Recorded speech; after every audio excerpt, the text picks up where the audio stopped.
नमस्कार, DG school में स्वागत है आपका। आज हम लोग सीखेंगे घातांक और घात। आइए समझते हैं घात और घातांक क्या है। जैसे 4 को हम 3 बार जोड़ते हैं तो क्या लिखते थे, 3 गुना 4। लेकिन इसी को अगर हम गुना में लिख दें, 4 गुना 4 3 बार, तो क्या लिखेंगे इसको लिखेंगे 4 और ऊपर में 3 देंगे। बात समझ में आई? चलिए कुछ आगे देखते हैं। 2 को अगर 4 बार लिख दिए, इसको लिखेंगे 2 पर पावर 4। ये जो 4 है और यहां जो 3 है, इसी को बोलते हैं घात, अंग्रेजी में पावर।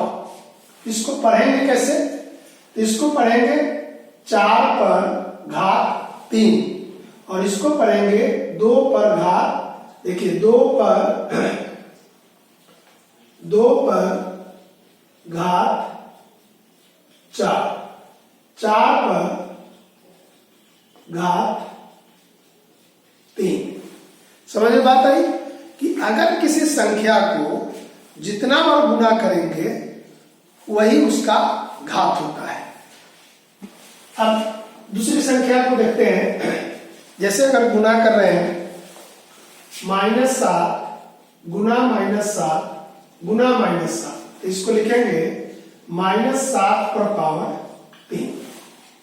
नीचे वाला जो अंक है ये होगा आधार और ये होगा घात। तो यहां पर घात कितना हुआ, 3, और घातांक इसका कितना हो गया, 3।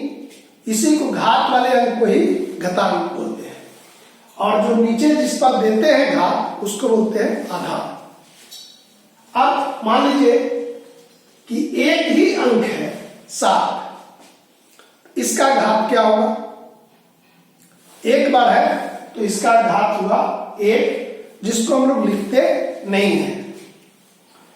समझ में बात आई? तो अब हम कह सकते हैं कि किसी भी संख्या का घात कितना होता है, 1। अब अगर मान लीजिए कि हम लिखते 7 पर पावर 0, 7 पर घात 0, तो इसका अर्थ क्या होगा? बोलिए, जब कुछ नहीं था, ये पावर 1 था तो 7 लिखते थे, और जब 0 होगा तब क्या कहेंगे? सोचिए। चलिए हम बताते हैं, इसका मान होगा 1। अगर 8 पर पावर 0 होगा तो क्या होगा, 1। यानी कि किसी संख्या पर हम अगर पावर 0 लिखेंगे, पावर 0 लिखेंगे, तो उसका मान 1 होगा। तो इसको हम ऐसे लिख सकते हैं कि एक कोई संख्या है, उस पर पावर जो है 0 होगा, उसका मान होगा 1। याद रहेगा? अब पूछते हैं, जैसे 1000 पर पावर 0 करेंगे तो क्या मान होगा? उसका भी मान 1 ही होगा, क्योंकि संख्या से हमको मतलब नहीं है। जिस संख्या पर अगर पावर 0 कर देंगे उसका मान 1 हो जाएगा। ठीक है। अब अगर मान लीजिए इसी संख्या को हम यहां लिखते हैं 9, और इस पर मान दिए पावर ऊपर में -1, तो इसका मान क्या होगा? सोचिए। जब 0 था तो मान हुआ था 1, लेकिन जब उससे भी कम हो गया, घटाओ 1, तब क्या मान होगा? तो इसका होगा 1/9। समझ में बात आई? नहीं समझे? चलिए, 9 पर अगर पावर माइनस तो है, तो इसको लिखेंगे 1/9 पर पावर 2। मतलब समझे कि जिस संख्या पर पावर क्या होगा, घटाव में रहेगा, माइनस में रहेगा, तो कुछ करना नहीं है, 1 ये माइनस हट जाएगा, और ये जो 9 पर पावर 2 है उसको लिख देंगे। ठीक है। तो इस तरह हम लोग कोई संख्या अगर a पर पावर m है और माइनस चिन्ह है तो होगा a पर पावर m। इस दोनों को याद रखेंगे, आपको मान निकालने में सुविधा हो। इसके अलावा घातांक के कुछ नियम हैं, जैसे आपको बता रहे हैं। a पर पावर m है गुना a पर पावर n है, तो इसका मान होगा a पर पावर m प्लस n। मतलब कि गुना अगर है तो पावर जुट जाएगा, अगर भाग होगा तो क्या लिखेंगे, यहां पर पावर घटाव में हो जाएगा। समझ गए बात को। एक और नियम है कि a पर पावर m और पूरे पर पावर अगर n है तो उसका मान होगा a पर power m into n, m गुना n। ये तीन ही नियम है घातांक के, जिसके द्वारा हम प्रश्न को बनाते हैं या दिए गए संख्या का मान निकालते हैं। तो हम घात भी समझ गए, घातांक भी समझे और घातांक का नियम भी जान गए। किसी संख्या पर घात का मतलब है उतने बार उस संख्या का गुना होगा। अगर a पर पावर 0 होगा तो उसका मान 1 होगा, अगर घटाव में है तो उसको 1 बटा करके उस पूरी संख्या को लिखते हैं। देखिए कुछ मान निकालते हैं। आपके किताब में 4.1 में कुछ सवाल है। जैसे अगर लिखा हुआ है -7 पावर 2, तो इसका मान क्या हो, -7 गुना -7। क्यों? क्योंकि 2 बार गुना हो रहा है, 2 पावर है इसलिए 2 बार गुना हो रहा है। तो 7 और 7 का 49 और माइनस माइनस प्लस, घटाव गुना घटाव क्या होता है, प्लस। ठीक है। ऐसे ही अगर लिखा जाए 3 पर पावर -4, 3 पर पावर -3, तब क्या होगा, 3 पर -4 और -3, ये हो गया -7। क्या हुआ, पावर दोनों जुट गया, दोनों निगेटिव ही पावर था इसलिए दोनों को हम जोड़ दिए। ठीक है। और कुछ सवाल देखते हैं। जैसे लिखेंगे 2 पर पावर -1 और 5 और 32, इसका मान निकालना है। तो देखिए 2 पर पावर है तो ये पावर पर पावर है तो क्या हो जाएगा, 2 पर पावर -5। क्यों, m और n जैसे था, m गुना n होता था, -1 गुना 5 -5 और गुना 32। अब आप सोचेंगे कि 32 से इसको गुना करेंगे तो 32 दूनी 64 होगा क्या? नहीं, बिल्कुल गलत होगा।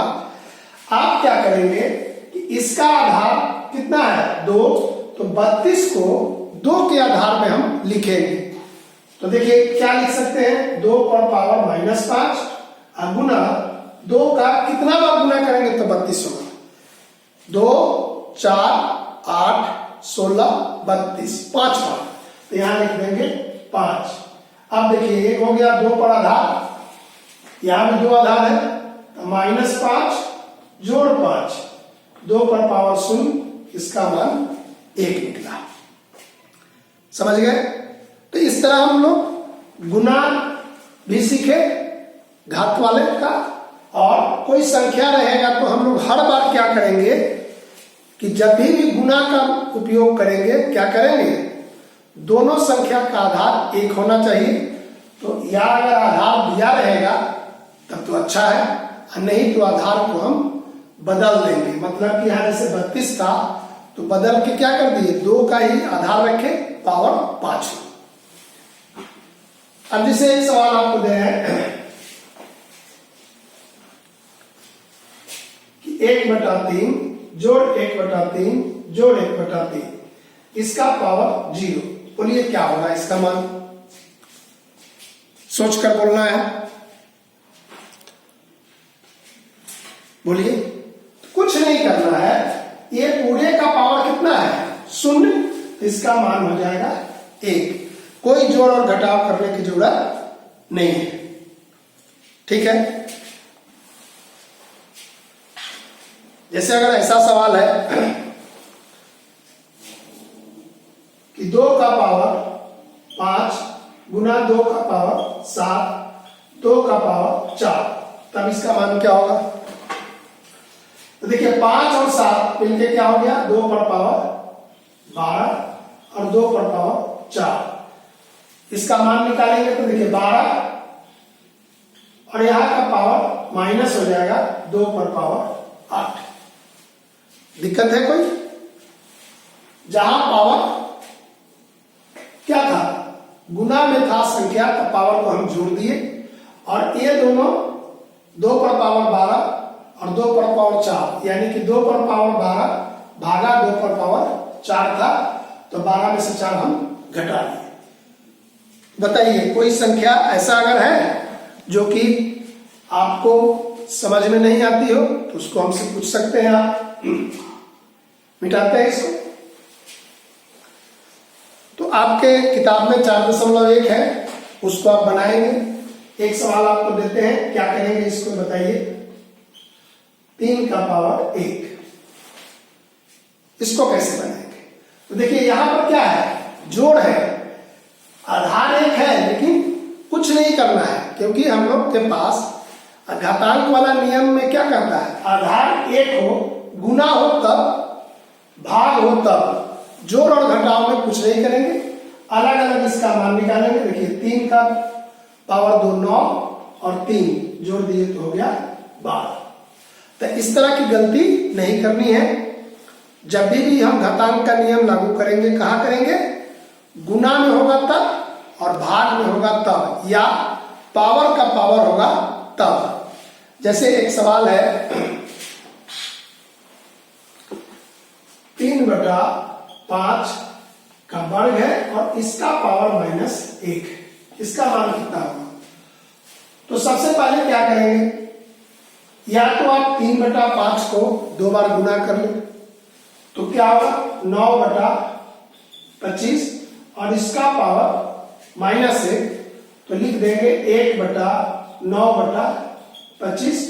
यही पावर के चलते क्या हो गया, 1 में हो गया, किसके चलते, घटाव 1 है उसके लिए। अब ये उलट कर लिख देंगे 25/9। समझ में बात आई? हम लोग घातांक का खूब अच्छा से नियम का यूज कर लिए, प्रयोग किए। कहीं कोई दिक्कत है नहीं? चलिए बाकी सवाल को आप बना लेंगे, ठीक है। अध्याय याद है, प्रश्नावली 4.1, इसके सारे सवाल को आप बनाएंगे। बहुत बहुत आप सबों का धन्यवाद।